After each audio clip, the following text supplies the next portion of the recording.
Flat Earth Clues, Part 12. Real Eyes. This is part of a series of clues that can help you get your head around both the design of the flat Earth system we live in and who has been involved in the deception to hide it from you. This clue covers an enclosed system feature, which for me at first seemed like just a necessary aspect of the process. That being what we perceive with our own eyes, because for many, that's the validation we need. Can seeing things with our eyes really be trusted, though? The more I looked into it, the more it became apparent that they cannot.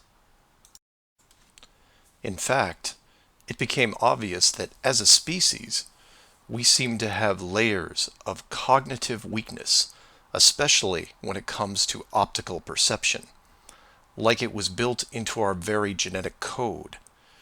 Layers that naturally help things like hiding the shape of the world. I'm going to show you some examples, and before this clue ends, you'll know why everyone else around you is missing the big picture and just how rare you are to realize it. For example, what is this object? It's your world. This is where you live. You know it as certain as anything else that's given, like gravity, temperature, and touch. But you can't touch or see your world like this. So if I take this image away, how do you still know? Anyone who has followed the clues so far know that I, for the most part, just use some slides and a narrative. But some of the best optical examples are moving illusions. So for better or worse, I'll be including small sections of video into this clue to help drive home the point. So let's start with a dramatic entrance, something you can relate to. This is for all the questions regarding the sky and how things can be accomplished. To this, I have to remind people using a Truman Show example, where the director, living in the moon structure, cues the sun. Keep in mind this is a very small enclosed system. If the sun, moon, and stars can be reproduced here, imagine what you could do with a dome 1,000 times larger, using technology far beyond ours. But maybe I'm getting ahead of myself, like the mice in Clue 4. We should start with something small, because the small stuff is easy to figure out, right? Take this spinning ballerina, for example. If I say that she's spinning on her left foot before you look, then she might spin on her left foot. If you look away and I now say she's spinning on her right, then when you look again, she might be spinning on her right. But try to change her direction while staring directly at her, and it becomes much more difficult. Did I change her graphic? Is it magic or witchcraft? Not at all. How the girl is animated gives your mind the choice of how she's spinning. You just need a starting point. So you say, well, that's an animation, just a clever trick. So I show you this still picture of a match and its shadow against the wall.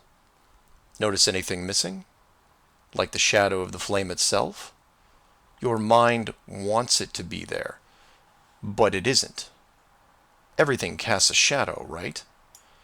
Your eyes want the image to include the flame's shadow, even though logic tells you the pure light source can't have one. And then there's the famous dress, which in real life is blue and black, but how it's photographed gives the human mind an option of seeing it in gold and white. You know what color it is because you can see it. But if someone else sees a completely different color, then who's correct? If everyone in the room sees black and you see gold, are you wrong because you're in the minority? And what does that say about possible illusions that can be tailored to a small group of people? Or just you? Human eyes are easy to manipulate. Take this classic example.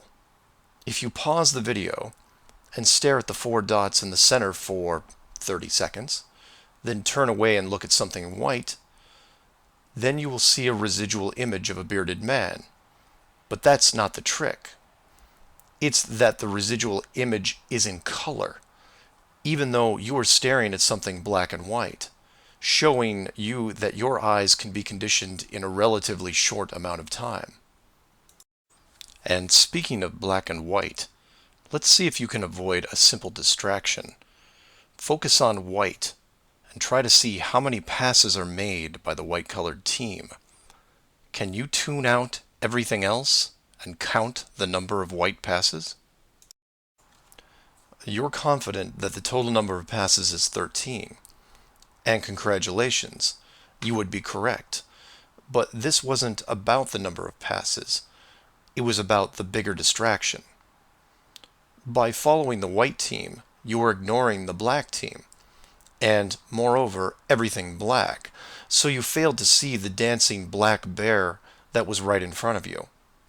Don't worry, I didn't see it either the first time. And being that you now know how it's done, you can't be fooled again, right? Rewind and try it, still focusing on the number of passes, and see if you can catch the bear. It's harder than you might think. Many people will see this dragon and think it's a computer-generated effect.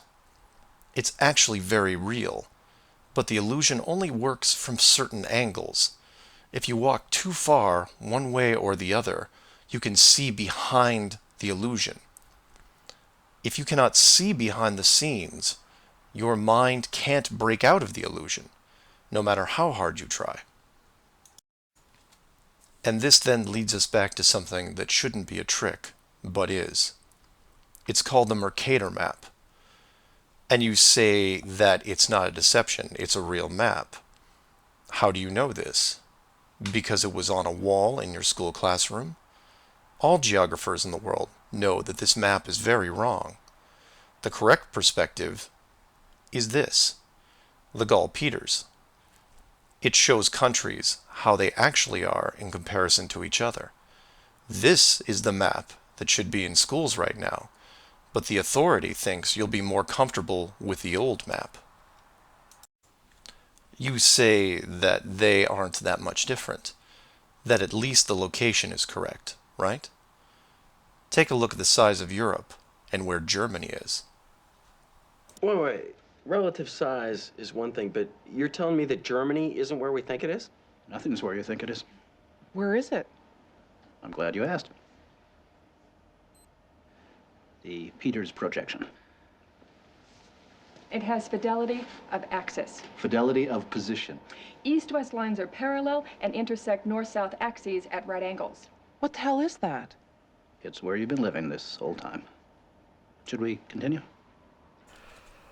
We assume, like many things, that what is presented to us is the truth, because we want to believe. And I mean that literally. Human beings as a species are designed to believe what they see. It's called suspension of disbelief. Think you're immune to this disbelief process? Why do you get emotional when watching a movie? You know it's a movie. You know that you're watching just a two-dimensional image on a screen. You've seen the actors before, many times in other films. And you know that the process to make the film took hundreds of people and millions of dollars to create. But if the story is convincing enough, you will forget all that, at least for a while, and be swept up in the moment. But enough tricks. What about real life? Without all the sleight of hand and distraction, you should be able to determine everything as it really is, right? Don't be so sure. Ever driven a car in stop-and-go traffic, zoned out for a bit, then had that horrifying feeling that you couldn't tell if your car was moving or the car next to you was moving? That happens to all humans. University studies on motion perception have been done for years, and they determined if the movement was smooth enough, human beings couldn't tell the difference between our motion and the motion of other objects. This applies to cars, trains, basically any vehicle you may be in. maybe even one as large as the world itself. To be clear, you can't really tell if your car or train is moving. No one can. It's an assumption. So now tell me that you can feel your world spinning at 1,000 miles an hour and rushing around the sun at 60 times that speed. Your world isn't spinning or moving forward, only the sky is. And even that isn't real. The stars spin, the moon circles, as does the sun, all of it built with great craft and precision to create the illusion that you are isolated in a vast universe to fend for yourself, which is not the case. Or, in short, we were designed to believe, to accept the illusions as reality, so that an enclosed system could be built around us, and we could live in it without the burden of confinement. And for those of you who still haven't used their real eyes yet, here's one more trick. See if you can solve it.